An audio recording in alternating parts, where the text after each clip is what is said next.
வணக்கம் மக்களே, சற்றுமுன் கிடைத்த தகவல் ஒன்றை பார்க்க போகிறோம். விஜய் அதிரடி முடிவு, திமுக அதிமுக கட்சிகளுக்கு பெரிய அதிர்ச்சி, திடீர் தகவல். இந்த ஒரு தகவலை பற்றி தான் நாம் பார்க்க போகிறோம். தகவலை பார்ப்பதற்கு முன்னதாக நீங்கள் நம்மளுடைய சேனலுக்கு புதிய பார்வையாளர்களாக இருந்தீர்கள் என்றால் மறக்காமல் நம்மளுடைய சேனலை சப்ஸ்கிரைப் செய்து வைத்துக் கொள்ளுங்கள் மக்களே.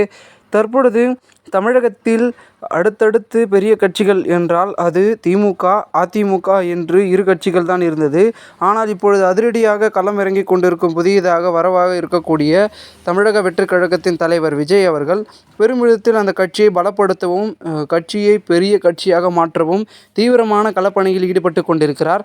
அதன் முன்னோடியாக தீவிரமான புதிய கூட்டணி, தீவிரமான அரசியல் செயல்பாடுகள், பரப்புரைகள் மற்றும் அரசியல் களப்பணிகள் என அடுத்தடுத்த ஒரு அனல் பறக்கும் அரசியல் களத்தை உருவாக்கி கொண்டிருப்பதில் தமிழக வெற்றிக் கழகம் தீவிரமாக இருக்கிறது.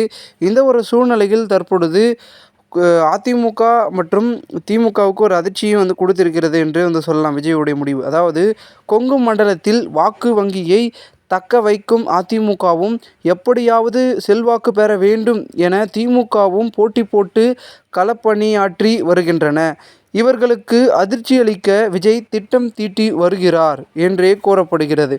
அதாவது என்னவென்றால், டிசம்பர் 16 அன்று ஈரோட்டில் நடக்கும் தாவேகா பொதுக்கூட்டம் அதற்கு அச்சாரமாகிவிடும் என கட்சி வட்டாரங்கள் தெரிவிக்கின்றனர். செங்கோட்டையின் மூலம் கொங்கு மண்டலத்தில் தாவேகாவை பலப்படுத்த விஜய் திட்டமிட்டும் உள்ளாராம். மேலும் தொடர்ந்து தீவிரமாக கொங்கு மண்டலத்தில் தாவேகாவை அசைக்க முடியாத செல்வாக்கை உருவாக்க வேண்டும் என்ற முயற்சியிலும் ஈடுபட்டு கொண்டிருக்கிறாராம் செங்கோட்டையனும் விஜயும் அவர்கள். மேலும் இதன் மூலமாக புதிய கூட்டணிகளும் ஒரு பக்கம் உருவாகப் போகிறது அப்படின்ற பேச்சுக்களும் வலுவாக எழுந்திருக்கிறது. ஏனென்றால் வரக்கூடிய நாட்கள் என்பது தேர்தல் வரக்கூடிய நாட்கள். அடுத்தடுத்த வரக்கூடிய ஒவ்வொரு நேரங்களிலும் பார்த்திங்கன்னா பரப்புரைகளும் சரி, அடுத்தடுத்து நடக்கக்கூடிய ஒரு விஷயங்களும் முக்கியத்துவம் வாய்ந்ததாக பார்க்கப்படுகிறது. இதனால் அடுத்தடுத்த இருக்கக்கூடிய களப்பணிகளையும் தீவிரப்படுத்தணும் அப்படின்றதுக்காக திமுகவில் இருக்கக்கூடிய முக்கிய 2 அமைச்சர்களையும் தட்டி தூக்க போகிறார்கள் தாவேகாவினர்கள். அதிமுகவில் இருக்கக்கூடிய செங்கோட்டையனையும் தூக்கியாச்சு இந்த பக்கம் வந்தாங்க. தாவேகாவில் இணைஞ்சிட்டாங்க. இப்போது திமுகவில் 2 பேர் தாவேகாவில் இணைய போகிறதா ஆதவர்ஜினா ஒரு பக்கம் சொல்லிட்டாரு. அது ஒருத்தர் கேகேஎஸ்ஆர் அப்படின்றது சொல்லிட்டாங்க. இன்னொருத்தர் யாருன்னு தெரியல.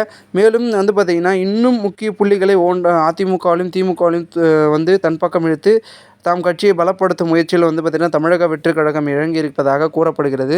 ஸோ இனி வரக்கூடிய நாட்கள் நிறைய விதமான ட்விஸ்ட்டுகளும் நிறைய விதமான திருப்பங்களும் அரசியல் களத்தில் இருக்கப் போகிறது என்பது இதன் மூலமாக தெரிகிறது. பார்க்கலாம். 2024 26 வருடம் பிறந்தவுடன் அடுத்தடுத்த மாற்றங்கள் என்பது தமிழக அரசியலில் நடைபெறப் போகிறதா என்பதனை பார்ப்போம். மேலும் இந்த ஒரு தகவலை குறித்த பொதுமக்கள் உங்களுடைய கருத்துக்களை கூறுங்கள். நன்றி, வணக்கம்.